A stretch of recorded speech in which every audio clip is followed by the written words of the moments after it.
Halo Bapak Ibu semua. Ini adalah video kunci pembahasan salah satu tugas ya. Tugasnya hanya ada satu, tapi ini salah satu cara yang bisa Bapak Ibu lakukan untuk membuat sebuah applet tentang transformasi. Nah, untuk video kali ini saya akan mencontohkan cara membuat applet rotasi. Kan kemarin sudah yang translasi. Sekarang kita coba buat yang rotasi ya, kita buat yang sederhana. Kita akan membuat rotasi sebuah titik dengan sudut tertentu, pusatnya yang 0,0 dulu ya, yang simple dulu. Jadi misalnya titiknya adalah 3,2, lalu sudutnya adalah 90 derajat ya, kita buat yang simple. Kita bisa menuliskan 90 di input itu ya 90 degree. Ya, alpha sama dengan 90 degree ya, derajat. Kalau tidak suka alpha, kita bisa menamakan yang lain ya. Untuk memudahkan penulisan, misalkan sudutnya saya ganti nama menjadi S misalnya. Oke. Lalu hasil rotasinya, perintahnya rotate ya. Kalau pusatnya 0,0 cukup rotate, lalu objeknya apa, sudutnya berapa. Rotate A ya, lalu sudutnya adalah S. Itu adalah hasil rotasinya ya. Lalu kita masukkan teks soalnya. Jadi misalkan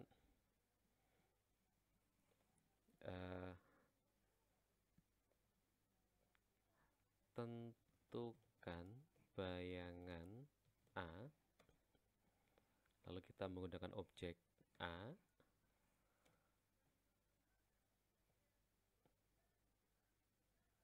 Tentukan bayangan A terhadap rotasi dengan pusat 0,0 sebesar S ya, sebesar 30 derajat. Ini kalau saya oke, nanti munculnya seperti ini.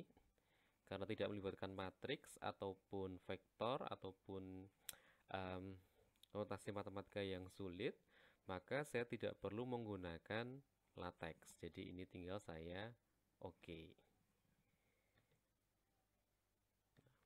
Tinggal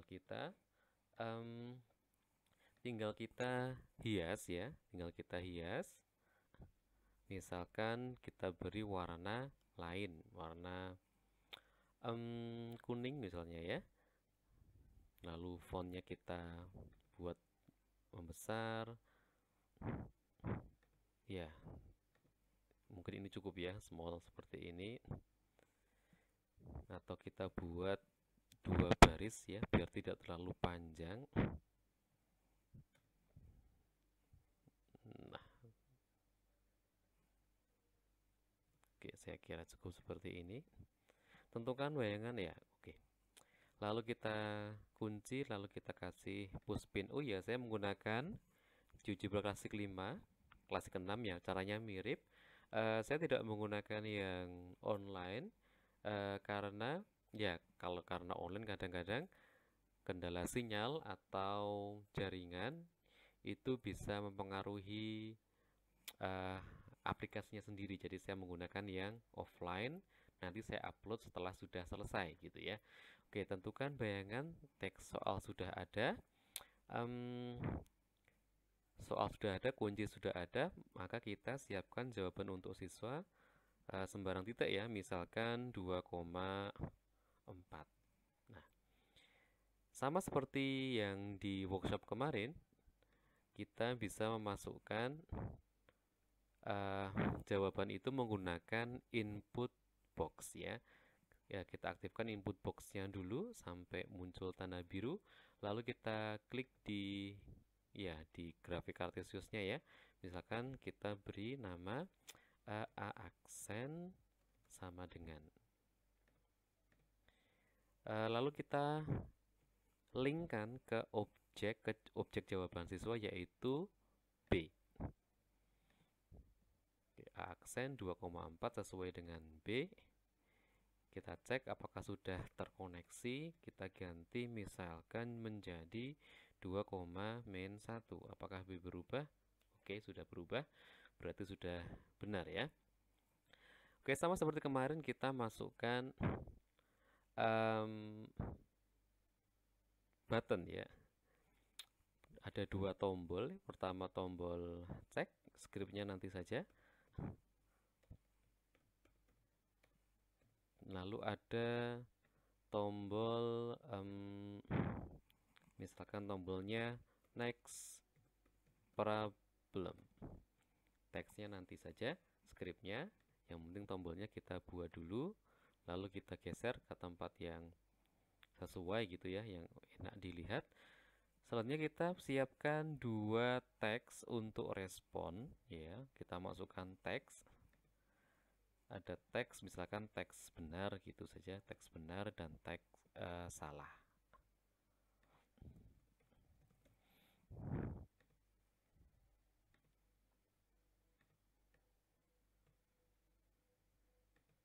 Kita letakkan di tempat yang sesuai gitu, misalkan benar.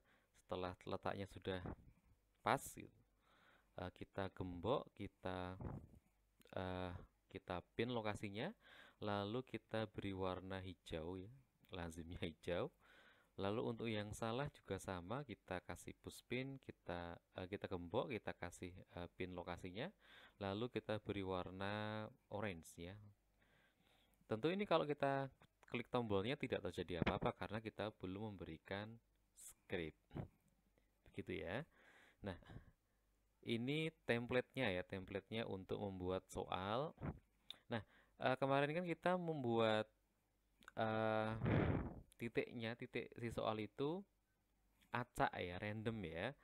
Kalau tadi kan kita fix, maka kita buat random dulu. Random between ya. Misalkan yang simple saja, min 5 sampai 5. Min 5 sampai 5. Ups, sebentar. Min 5 sampai 5. Untuk X-nya, untuk Y-nya juga sama ya. Saya buat random juga untuk bagian Y. Jadi X-nya saya ganti random between min 5 sampai 5.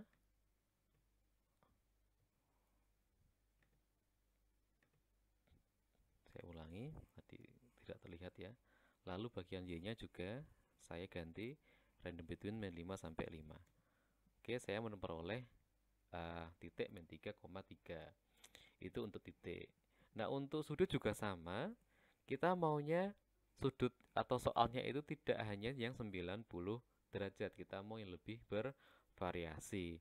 Tetapi kita tahu bahwa kalau rotasi sudutnya terlalu random, kita harus menggunakan matrik translasi yang cos min sin sin cos itu kalau tidak istimewa sudutnya tentu menyulitkan siswa dalam menjawab. Istimewa pun kalau dia tidak kelipatan 90, ya jawabannya juga tidak bulat ya. Nah, kita akan membuat sebuah pilihan untuk sudut itu yang kelipatan 90, random tapi terbatas. Nah, untuk melakukan hal seperti itu, kita bisa membuat sebuah himpunan. Himpunan sudut istimewa yang kelipatan 90 dulu. Nanti kalau untuk soal yang lebih advance, mungkin semua sudut istimewa di 4 kuadran bisa digunakan ya. Jadi misalkan saya membuat sebuah himpunan ya. Himpunan bisa dibuat dengan input bar, dengan mengawali dengan ya kurung kurawal, akhirnya juga kurung kurawal. Lalu isinya tentu sudut istimewa ya, 90 derajat, 180 derajat, 270 derajat, satu lagi 360 derajat ya. Misalkan mau lebih banyak sudut ya tinggal ditulis gitu. Oke, saya punya sebuah himpunan atau barisan lah ya. Kalau barisan kurang tepat ya karena terbatas ya. Saya punya sebuah himpunan yang isinya sudut 90, 180 dan seterusnya. Nah, ini yang akan saya gunakan untuk mengisi sudutnya si soal gitu. Jadi S-nya ini tidak 90 derajat tetapi akan saya ganti menjadi random atau saya lupa ya teksnya. Apa ya? Random. Oh, ini. Random element list ya. Random element list yang paling bawah ini digunakan untuk memilih satu elemen atau satu unsur secara acak dari sebuah barisan atau himpunan pada GeoGebra ya. Random element list. Oke, kita coba. Random element listnya adalah L1. Oke, kita coba. Nah, saya memperoleh sudut 180 derajat. Oke, sekarang kita lengkapi, ya soal sudah selesai dengan A, min 3,0, tadi random, sudutnya juga random. Nanti kalau menghendaki pusatnya juga random, berarti ini diganti ya, ini ditambahkan, kita buat titik baru di sini, misalkan titik C, isinya random ya, X-nya random, ya random dimasukkan di sini. Tapi untuk kali ini, ya hanya yang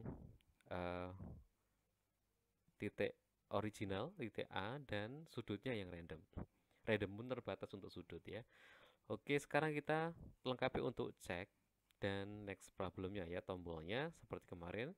Saya memberi sebuah pernyataan ya, tidak harus namanya P, bisa Q, bisa R, asal ya belum dipakai di sini ya, jangan alpha kapital, B kapital ya. P false, sebuah pernyataan yang bernilai salah. Nah, lalu kita masuk ke tombol cek, masuk ke object properties, lalu ke scripting ya. Saat diklik on click ya, on click maka kita set value, kita mengatur nilainya, nilai dari siapa ya, buka kurung tutup kurung, nilai P, kita mengatur nilai P untuk menjadi benar, true. Gitu. Saat tombol klik dicek, maka membuat P bernilai benar. Ini mengindikasi atau ya menandakan kalau tombol cek sudah diklik itu maka pernyataan P menjadi benar. Nah, sebaliknya kita akan membuat kalau di klik next problem akan membuat nilai P menjadi salah. Bisa di close lalu kita buka properties next problem atau kita bisa langsung klik next problem. Nah, ini otomatis propertiesnya menjadi miliknya next problem. Set value P false ya, mengatur nilai P menjadi false, dan kita juga mau saat next problem ini diklik maka muncul soal baru atau kita memperoleh A yang baru dan memperoleh sudut yang baru. Maka kita beri perintah update construction. Kita cek tombolnya ya apakah berhasil ya. Oke, kita klik ya. Saat saya klik next problem maka muncul A yang baru dan sudut yang lain. Kalau saya klik cek dia jadi true ya, jadi nggak masalah ya. Oke, selanjutnya ya tombol sudah selesai. Kalau belum nanti kita lengkapi. Untuk teks benar kita lengkapi propertiesnya ya. Ya, klik kanan properties, nanti muncul seperti ini, masuk ke advance. Ya, kita mau respon benar muncul saat kapan? Ya, saat tombol cek diklik, artinya P bernilai benar, P equal to true, double sama dengan ya, dan itu double simbol dan jawaban siswa sama dengan kunci. Jawaban siswa adalah B, kunci adalah A aksen. Enter gitu ya. tentu hilang ya, karena jawaban B tidak sama dengan aksen dan tombol itu juga belum diklik. Lalu untuk yang salah ya bisa di close lalu ke properties advance lagi, atau kita langsung klik teks salah, maka ini jadi properties dari teks 3 ya, teks 3 kita adalah salah. Nah, teks salah akan muncul saat tombol cek diklik, berarti B bernilai benar. Dan jawaban siswa tidak sama dengan jawaban kunci, berarti B tidak sama dengan, ya, nulisnya kemarin tanda seru sama dengan aksen, aksen. Nah, semua hilang karena ya tombol cek kan belum diklik. Kita cek. Oh iya, ada satu lagi ya. Untuk next problem kita tambahkan satu teks lagi untuk mengatur aksennya nanti kosong atau belum terdefinisi ya. Seperti set value B ya, jawaban siswa adalah B. Undefined ya. Double tanda tanya. Nah, oke, kita masukkan 1,3 dirotasikan sebesar 90 derajat, min 3,1. Cek, oke. Kalau ini kita masukkan sesuatu yang salah, misalkan contohnya 0,0, cek ya, salah ya. Oke, berarti ini sudah selesai ya, hampir selesai. Langkah selanjutnya sebelum kita upload adalah merapikan. Yang perlu dirapikan adalah, misalkan di grafik ini kan soal tentang aljabar. Jadi kita tidak membutuhkan grafik. Jadi kita bisa sembunyikan sumbunya, lalu kita sembunyikan gridnya. Lalu juga ini jadi tidak bermakna ya kalau kelihatan, maka saya sembunyikan ya. Saya sembunyikan, aksen saya sembunyikan. Sebentar, ini kalau B-nya saya berikan bilangan atau saya kasih, nah B-nya juga saya sembunyikan. Karena ini kan soalnya aljabar, jadi tidak perlu bantuan grafik, jadi saya sembunyikan semua. Kecuali Bapak Ibu soalnya memang membutuhkan grafik untuk menjawab. Kalau ini kan tidak. Oke, setelah semua disembunyikan, maka algebra view disembunyikan, karena kalau tidak nanti malah melihat jawabannya di sini kan. Oke, kita sembunyikan. Nah, sebelum kita save, agar bisa terlihat oleh perangkat yang lain, nanti kan kita upload, lalu siswa kita kan membuka dengan alat yang bervariasi ya, ada yang pakai laptop, komputer, tablet, smartphone gitu kan. Masing-masing perangkat kan mempunyai kemampuan untuk melihat layar yang berbeda-beda kan. Kalau menggunakan laptop ataupun PC, mungkin saat Bapak Ibu mengatur atau membuat aplikasi yang lebar seperti ini, semua keterangan terlihat. Tetapi kadang apabila siswa Bapak Ibu menggunakan smartphone, ada keterangan yang mungkin tidak terlihat karena layarnya ya lebih sempit daripada PC ataupun laptop. Walaupun kalau HP sekarang ya sekarang sudah canggih-canggih ya, hampir semua bisa melihat, tapi sebaiknya memang layarnya tidak terlalu besar. Jadi sebelum kita save, kita kecilkan dulu layarnya ya. Ya, kita kecilkan dulu layarnya sampai seberapa? Sampai yang dibutuhkan saja. Jadi ini kan butuhnya hanya sekian sebetulnya, kecil kan? Hanya sekian yang dibutuhkan. Oh, nanti berdasarnya kelihatan ya. Di sinilah. Mungkin segini aja. Lalu baru kita simpan. Nah, saat Bapak Ibu membesar kecilkan layar GeoGebra-nya, Bapak Ibu akan melihat resolusinya itu di pojok kiri atas ya. Ini resolusinya. Ini bisa diatur ya, bisa terlihat. Ya, batas maksimalnya atau optimalnya lah, jangan sampai lewat itu. Lebarnya 700 ya. Ini kan masih aman sih ini. 608. Kalau lebih dari 700 ya lebih baik dikecilkan lagi.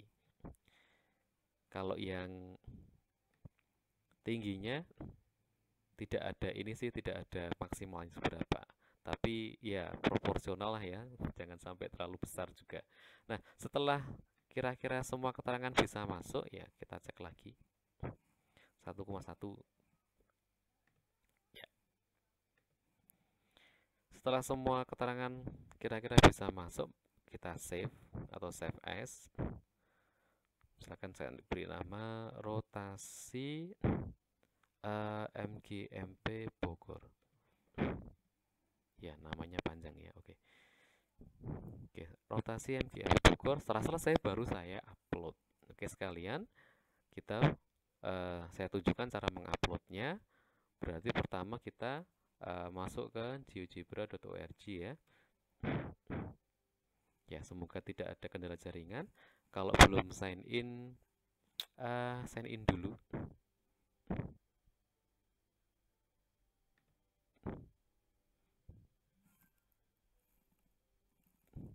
Kalau sudah masuk ke profile, nanti bisa create, lalu pilih upload. Ya, pilih filenya. Oh, di mana tadi ya? Di sini mungkin. Sebentar.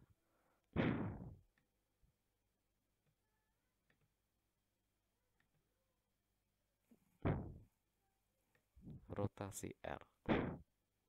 PQR.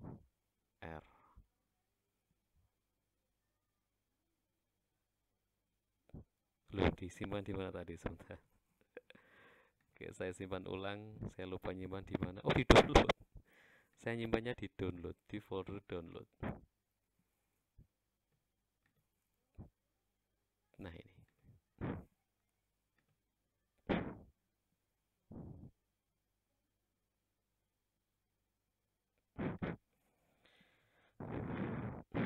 Rotasi. Contoh. Upload. Oke, kalau sudah, ya sepertinya sudah ya.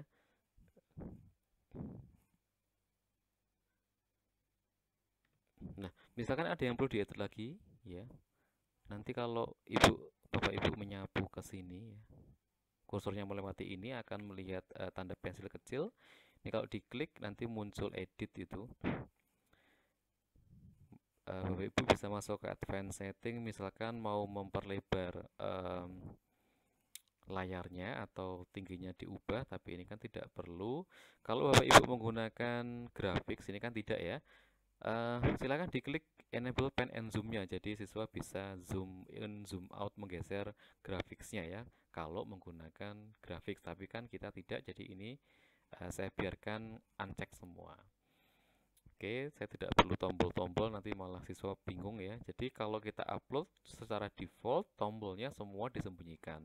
Kalau butuh nanti ya ini, show toolbar, nanti muncul. Tapi kan kita tidak ya. Nah, oke. Kalau sudah ya, dan kalau sudah save and close. Kalau mau ditambah pertanyaan bisa di sini ya, add element. Mau pertanyaan, ada question ya, nanti bisa dicoba. Questionnya bisa yang multiple choice ataupun essay ataupun ditambah teks, misalkan teori tentang rotasi atau ditambah video pembelajaran bisa juga, ataupun ditambah gambar bisa juga. Tergantung kebutuhan. Karena ini hanya contoh, maka saya cukupkan ini, lalu saya save and close. Oke, maka saya punya applet baru tentang rotasi. Ya, kita cek apakah ini bisa dioperasikan. Setelah diupload ya. Min 4,5 min 5 rotasi 90 derajat. 5, min 4 ya, mungkin ya. Oke, cek. Oke ya. Ya kita buat salah ya.